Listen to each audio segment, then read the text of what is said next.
Great news for everybody. At the beginning of our day together, I had sad news. No Olin Buchanan had to work. He's a working man. Does that Texags life. But nearly, I don't even know if it was 10 minutes ago, my phone lights up. I got an alert. I look down. It's a text message from one Olin Buchanan. And guess what? He's able to join us on the D4 Land Services hotline. And I always say a week without Olin is a week wasted. Olin, how's your world, brother? It's pretty good. I was glad everything worked out, and I had an interview got over with. And sorry I couldn't make it to that big glass tower you work in because I always like hanging out with you. But this is better than nothing. I'll say a week without me is a week wasted. I like that. Yeah, it's true. Most people have to be wasted to spend a week with me. You know what, Olin? A week with you and a good bottle of whiskey could be one of the more interesting and longest weeks of one's life. Probably pretty memorable is the thought process in my head. You've been covering this spring football. You're out there at all the media availabilities. You're out there at all the open practices. And from all the reports I've seen, I think A&M might win not one but two national championships this year. Well, you know what? I think they actually look good, but you never know. I watched, for instance, Isaiah Horton make a heck of a catch yesterday. It was one of those where 50-50 balls that he was just more taller and more athletic, and he went out and was covered, but went and got the ball. Something that I don't think you could last year count on. But then you say, I think that's because he's really that good, and his history at Miami and Alabama would support that. But then you ask yourself, but what about that corner? Is he a guy that's going to be starting? And if so, are other teams going to be able to do that against them? So I always say it's kind of hard to really understand what you see until they do it against other teams. That's why I know that Elko wouldn't be interested in this, but I wish they would let teams have a spring game against a different opponent, right? Like if UH or somebody. Every starter and two deep person would not attend that one. You would have the 12th man and squadsman fighting. What coach in the country? I'm with you, Olin. I would love for that, but what coach in the country would even one snap to a starting quarterback next year? Well, I do think that I saw that. I think it was Colorado and Syracuse wanted to schedule something along those lines, and the NCAA shut it down. Yep, they shut that down within hours of the two coaches mentioning it. Yep, it would be bro. You have fall ball games in baseball. Why can't you have a spring game in football? I don't know. In fact, I would think they're always looking for new revenue opportunities, right? Yep. I would think that you could actually charge a minimal, $10 a ticket or whatever. 100. And I think. Well, I don't want to go too far too fast, but I do think that people would be more likely to go watch that because, again, you get a better idea of what you have when they're going against somebody else, in my opinion. Well, the NFL, when they do their OTAs in the summer, don't they spend a week practicing against another team, not scrimmaging, but they do their drills and everything? Why can't you do that on the college level where, imagine if A&M and Sam scheduled 3 of their practices where you could just bus each day of the 3 days every other day and practice against each other. Yeah, I think that would be great. But I know I one time asked Coach Elko if he was interested in that, or at least a game anyway, and he said no, that he just didn't think that would be, the best thing to do. But, everybody can have their own opinion. They don't all have to agree.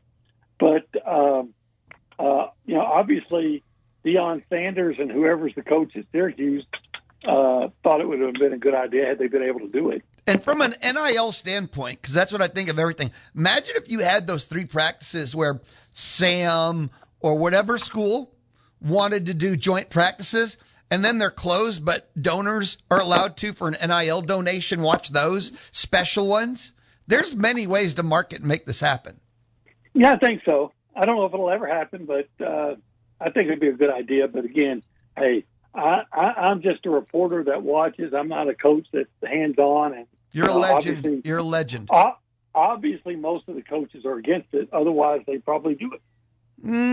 I think it's because coaches don't think other than what they know. Introducing variables they haven't been through before generally don't fit what coaches want to do. Yeah, I think sometimes some coaches can be slow to come around to a different idea. I think that those that do are typically more successful, but that's just my observation. And the other thing, it's always fascinating when you're like fall and you don't know what to make of what you see. When you have this setup where players are not allowed to blast each other, which is the real game Saturday situation, right? That's always the biggest problem I have with anything that's practice. It doesn't matter if it's fall ball, fall camp, or it's spring football. Since the situations aren't real, that's the problem I have with trying to draw any data from it. Yeah. We've all talked about these stories. You go to the spring game one year, and there's a player that maybe he's never started, maybe he's a guy you've never heard of, but he'll go out and have a really strong showing. Or maybe he's a young guy, and you say, okay, this is his year. Look at, and then he he hardly shows up in the fall. And then there have been times where I've asked coaches about, hey, this guy's not participating in spring ball. How's that going to influence his development or his playing status in the fall? And they say, it doesn't matter. We know what he can do, right? So I get, so some guys are already proven. So I get why you want to see some of the other guys that maybe are not so proven, but it still goes back to me by saying, like, when I see somebody do something really well, my first reaction is, look how great that guy looks. But then my second thought was, but does that mean the guy he did it on is struggling? Is that he may be problematic? If I'll give you an example. In the spring game 2 years ago, I was watching how Nick Scorton was just dominating. They weren't letting him sack the quarterback, but he was getting the whistle sacks, right? And I'm thinking, man, he looks just so dominant, like you said. But then I'm looking, it's Hunter Erb that he's beating, and Hunter Erb never was going to play here, and I don't even know where he is now. I'd have to look that up, but he's no longer on the team here. He transferred. So, sometimes it's like, seeing the water, desert, and you don't know if you're seeing an oasis or a mirage. And in that story, both things were true. Yeah, it can be. Yeah, and I know exactly what you're saying. Yeah, I don't want to be overly picky. Sometimes this throw was incredible, and I'm like, yeah, but was it for zone or man-to-man, and how much pass rush was there, and they're throwing in shells, and I'm like, come on, man, just slow down for a second. Yeah, and that's one of the things. Look, I think Marcel looks good. I think he looks decisive, but if I was trying to grade what I see from Marcel this spring, I say, he looks like an A+ player. You know what I mean? But then you say, well, of course, if you can't throw strongly in a drill, why are you doing that at a place like Texas A&M? Thank you. And then when you are scrimmaging and making plays, okay, that looks great.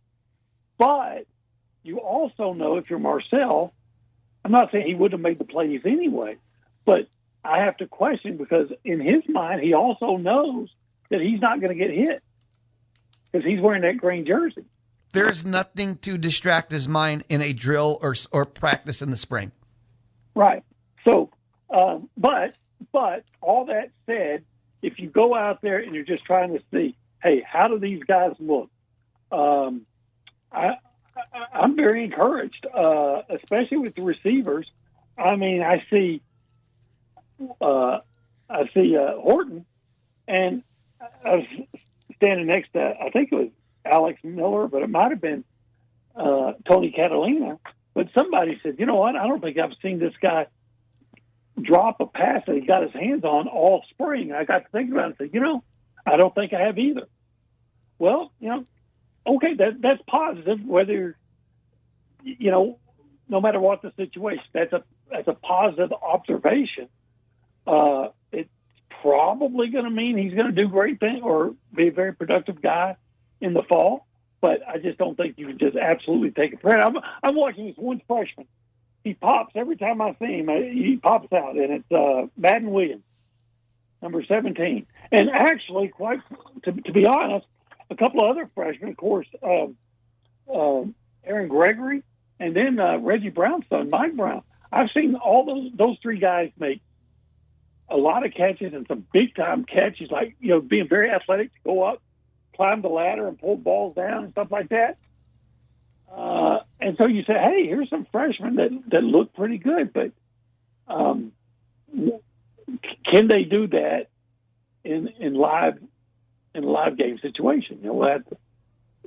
Maybe, probably, but it's still, until they do it, you got to question. I remember Hunter Goodwin told me one time when he was with the Vikings that he's watching some of the tight ends make acrobatic catches, and he just was like, I need to go home right now. I can't do that. And he said, Chris Carter said, don't worry about it. Wait till the pads come on. He said, some of those guys making acrobatic catches suddenly weren't catching anything.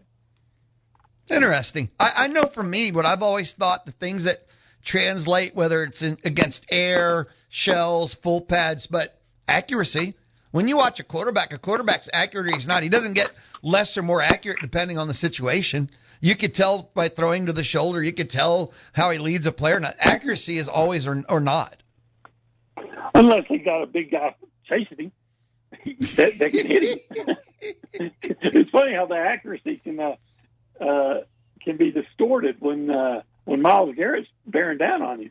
Well, you're not inaccurate at that point. You're just scared for your life. That affects all the senses and all abilities, okay? That's not just accuracy that gets affected at that moment. Your P rate gets affected too.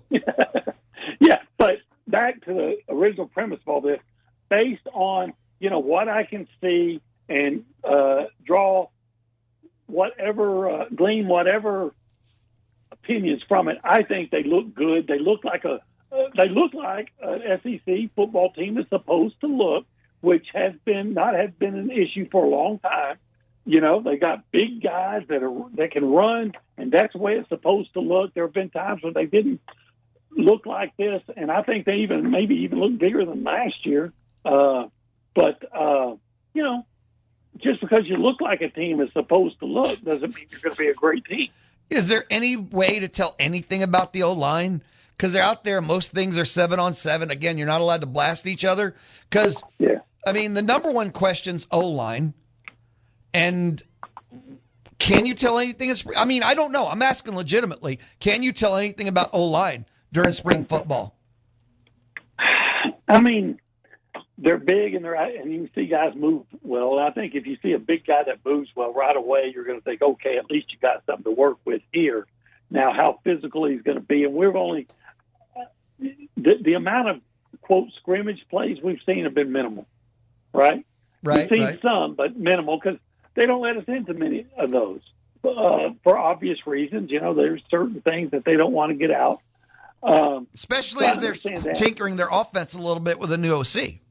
Right, and so I'm not complaining about that. I'm just saying I don't get to see. I would say I've seen less than 20 live scrimmage plays. Fair. And I will say this, I don't recall anybody getting really beat. I do think I saw one time Marcel had to dodge, he had to run, and then he dodged. He dodged Marco Jones and got around him and had like a 20-yard run. And I'm thinking, more of that all year, please. Because if you can dodge and get around Marco Jones, you can dodge and get around just about anybody. So if you can dodge a Marco Jones, you can dodge a wrench. I'm just going to feel really good about his, and I'm not going to say Marco Jones is good as like Dylan Stewart from South Carolina, who's going to be a first-round draft choice. But Marco Jones is a really athletic guy. So if you can, get around him, you're probably going to get around almost everybody that you're going to go face in the right situation. Yeah, I was doing a dodgeball true underdog story reference. Kind of a. I couldn't remember I didn't pick up on it, so I thought I'd just start talking and act like I was just saying something else, just going with it. I felt it. That's why I had to throw it in there. That's why I had to clarify. That movie, It's a bad movie that's brilliant, though. I'm sorry. It just sticks with me. Patches Houlihan. That movie? Rest in peace, brother. I know the spot he died in. I actually had to stay at that hotel once. It was awful. The elevator stunk. So I knew the hotel he died in, and the whole bar scene where Lance Armstrong shows up and he's like, I'm sure it has to be something serious. I only overcame cancer. So I'm sure what you're dealing with is pretty bad too. One of the greatest lines in cinema history. So big fan of the movie. It was fun. Yeah. Jason Bateman is the color guy. I wanted to be him when I did color, but I realized I'd have been fired if I did the same job he did. Hey, Olin, quick timeout. Come back, man. Let's just hang out some more. Let's do it. Olin Buchanan of Texags, Texags.com, Texags Live. That's every morning, 8 a.m. here on the Zone. He's everything Texags. We hang out Tuesdays here on the Louis Bellina Show, presented by CC Electric, here on the Zone. The Louis Bellina Show from inside the Charles Schwab studio. Woo! Fun is allowed and sports are fun. Weekdays 11 to 2 on the Zone. The Louis Bellina Show, presented by CC Electric. The Louis Bellina Show, we head back out. Olin Buchanan normally hangs out inside the Charles Schwab studio. Everybody loves Olin. I know when I first said no Olin today, people were coming down the halls here in tears. People were gnashing teeth. People were like, no! And I was like, yes. But he joins us now on the D4 Land Services hotline. Olin, I don't think I ever got to ask you this, or I forgot to ask you this anyway, but because it's a last week thing. But I know you were asked somewhere in your life about the 8.5 over/under FanDuel and, the Vegas that came out. And where did you fall on the 8.5? For last season or this season? This season. You heard about this, right? The lines? The over/under win totals? I've been so busy on basketball and things like that I really hadn't paid attention. So 8.5 is going to be the win total for A&M. I'll say the first one because I got a feeling that'll rise up when the next, because they always come out in like 3 waves. We'll call that the first one. But 8.5 and the whole SEC, I'll share this with you, was kind of suppressed a little bit. Not one SEC team for the first time, like ever, was picked at 10 because the 2 highest were Georgia and Texas at 9.5. Nobody in the SEC had a win total over/under of 10 or higher for the first time maybe ever in history. So the A&M one was a group of teams, was the second highest at 8.5. The switch to the 9-game SEC season has rounded every SEC team down about half a game. I would probably I think I take the over. I think 9 wins is. I think A&M's going to be very much like they were last year. I don't think 9 wins is out of the question. In fact, I would expect it. I can see why they put 8.5 though, because if it was 7.5, I'd take 8 without even thinking. I say surely because they're going to beat Missouri State. You're going to beat Arkansas State. I think you're going to beat Kentucky. I think you're going to beat Arkansas. I still like you over Missouri, of course, Citadel, and I know South Carolina thinks they're going to be better, and it's hard to win up there, but I'd expect A&M to win that one. And quite frankly, there's questions about Tennessee. So there's 8 wins right there, I think. Right. Now, nothing's ever assured. The schedule comes down to LSU, Alabama, Oklahoma, and Texas. Right. And which of those games do you think, oh, man, they can't win that one? None of them. I mean, I know that LSU is supposed to I don't think great. they can win Texas. Look, you never say you can't win a rivalry game, especially when it's on your field. I remember a few years ago, my son and all his LSU frat boy friends were in town, and LSU had already won the West, and they were talking about, okay, you just got to beat 4-7 A&M, and then upset Georgia, and we're in the playoff. And I was telling them, look, an SEC game, I know you're probably going to win, but you don't take an SEC game for granted, especially on the road. And my son stepped up and said, guys, you're going to have to excuse my father. He's senile. And then A&M went and, slapped a knot on their head with Devon A-Chain and Moose Muhammad going crazy. So that's just an example of how you just never take a win for granted. The other way around, A&M going to Auburn last when Auburn was terrible and A&M was, on their way to the championship and lost. So I would acknowledge that A&M's that's probably the hardest game they're going to win. But I look at Alabama, for instance. I know you got to go there. In 3 of those games, at LSU, at Alabama, and at Oklahoma. Yep. But I would ask you to tell me. I thought it was okay, but I would ask anybody, say, tell me why Alabama is going to be better. And understand this isn't Nick Saban's Alabama. Why is Alabama going to be better? Maybe they will be because somebody knows something I don't. But when you start looking at the players they lost, and they were, they were only 9-3 in the regular season last year, I think. Why is Oklahoma going to be better? Oklahoma doesn't have to be better. If Oklahoma is the exact same, they are one-dimensionally phenomenal. That defense can beat any team in America. Their offense was atrocious. I thought their offense is one of the most overrated things I saw all year. But their defense was truly elite. I mean, I never want to take anything away from their defense. Is everybody back from that defense? I know Stone is, but I know Stutzman, who was their, I think, all-SEC, maybe all-American linebacker. I know he's done.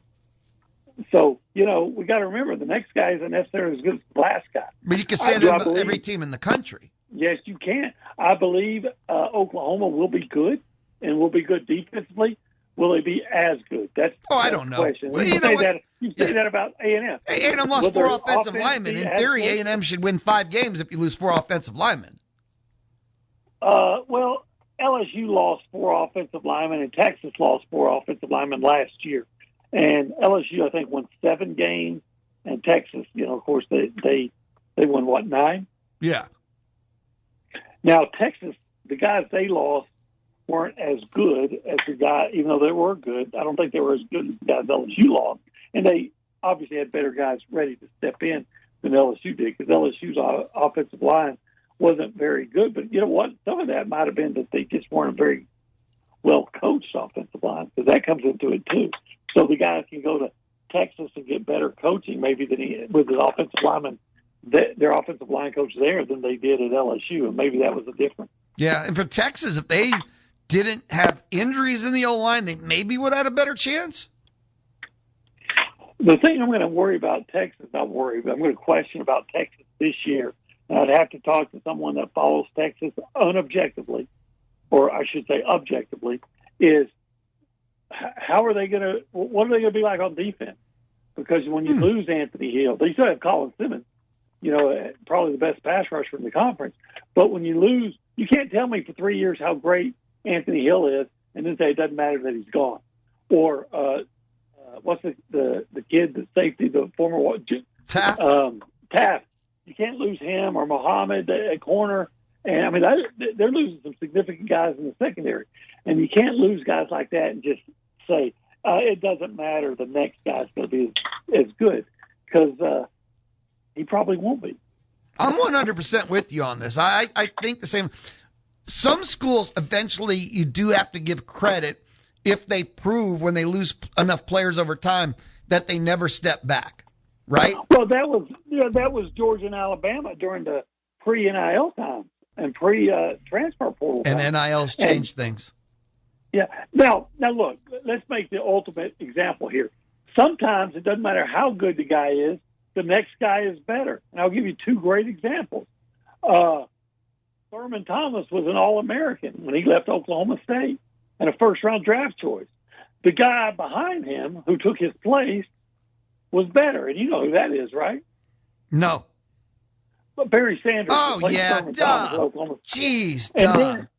And then Ryan Tannehill was a first-round draft choice as a quarterback at Texas A&M. And I think the guy that replaced him was better. That Manziel guy. You're making me chuckle. Yeah, it was Barry Sanders. Yeah.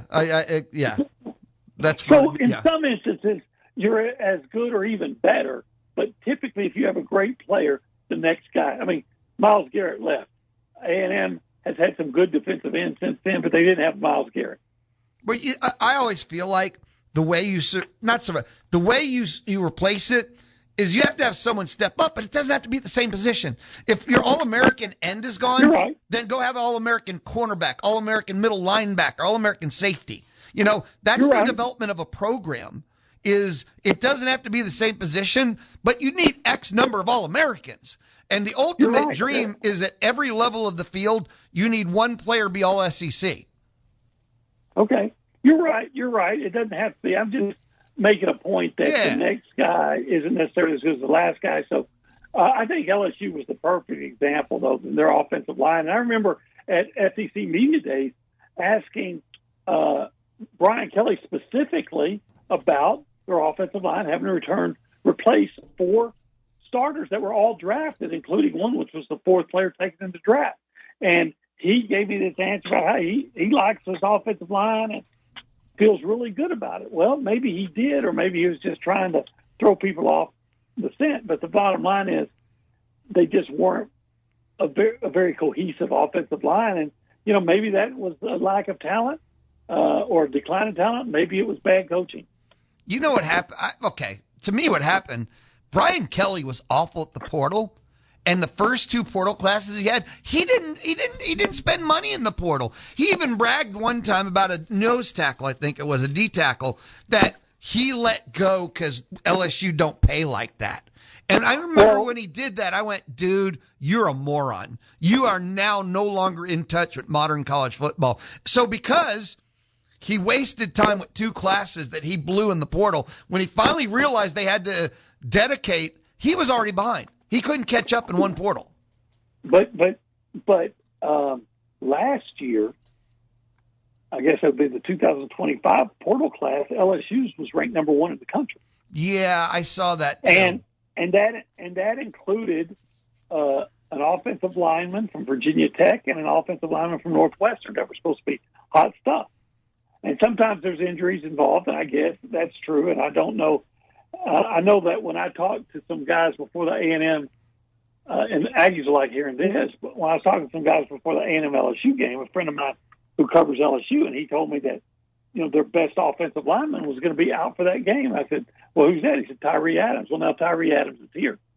And so if he was considered your best offensive lineman, you know, that's something to be excited about. And you say, well, remember they started that freshman against Cassius Howell, and Cassius Howell abused him.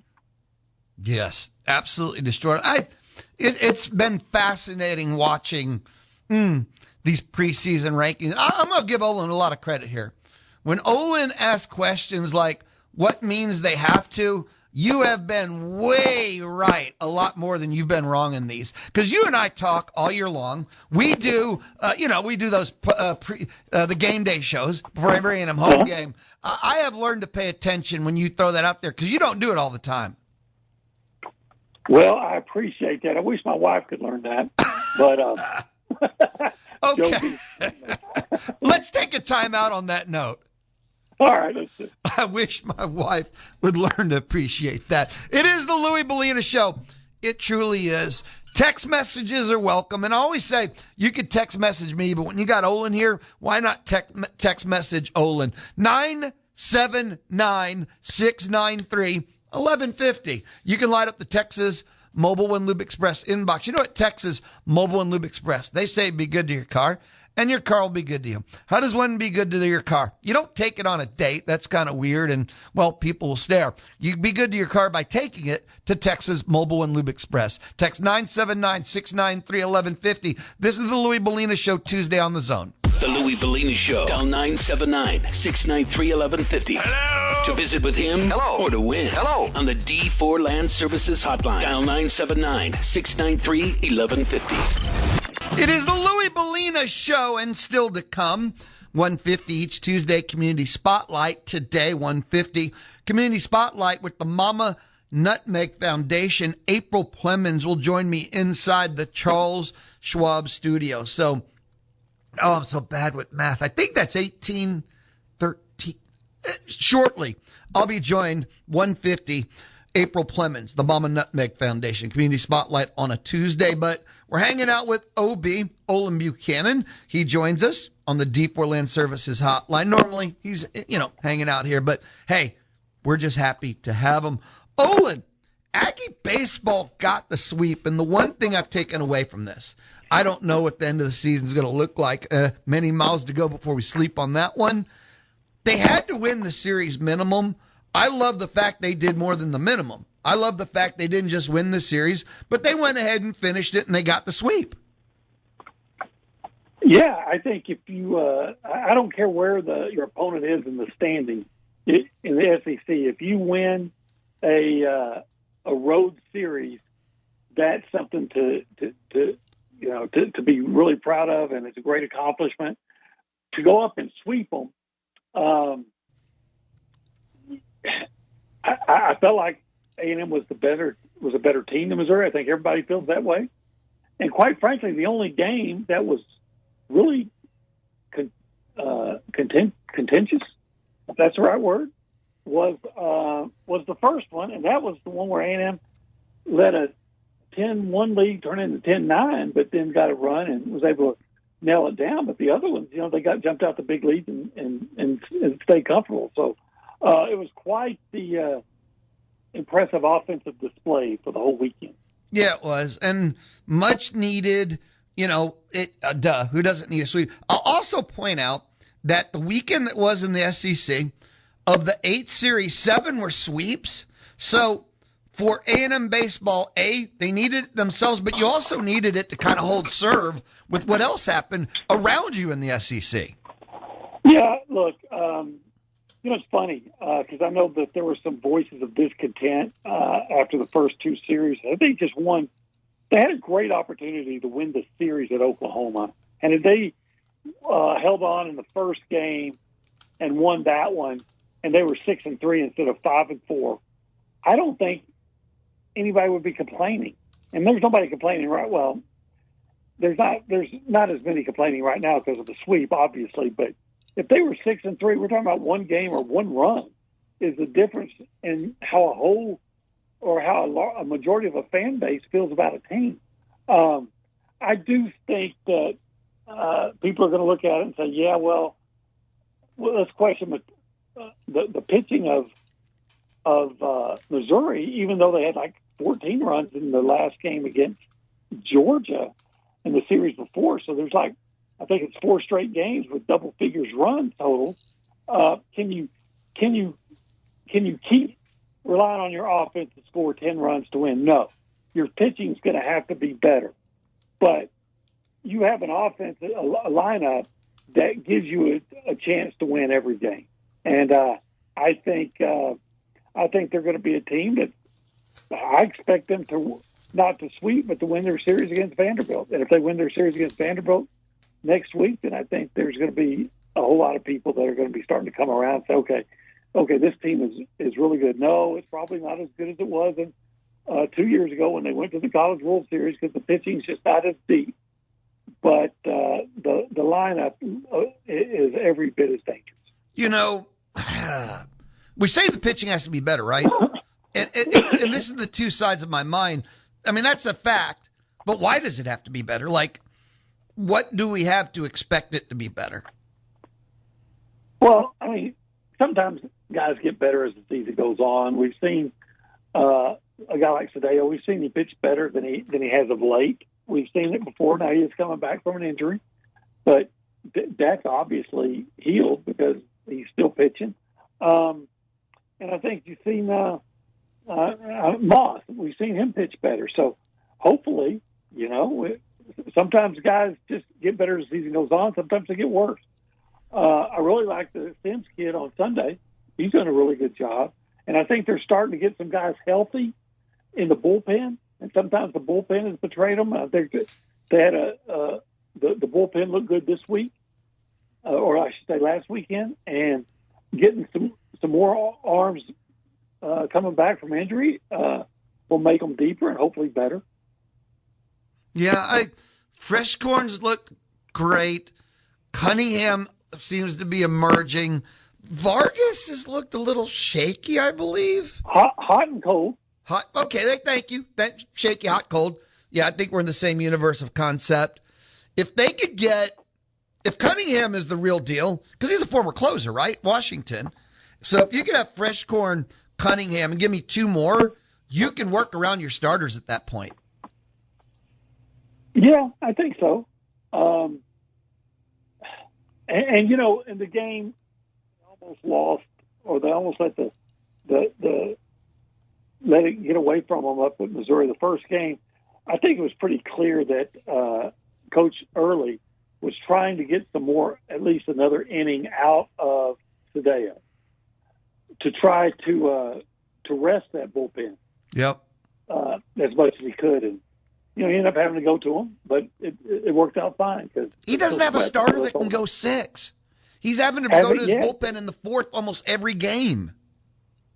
Yeah, and so that puts him in a tough spot because if you don't have a deep bullpen, well, that's even more problematic, and that's why getting these couple of guys back from injury, at least potentially, gives you reason to think they might get better.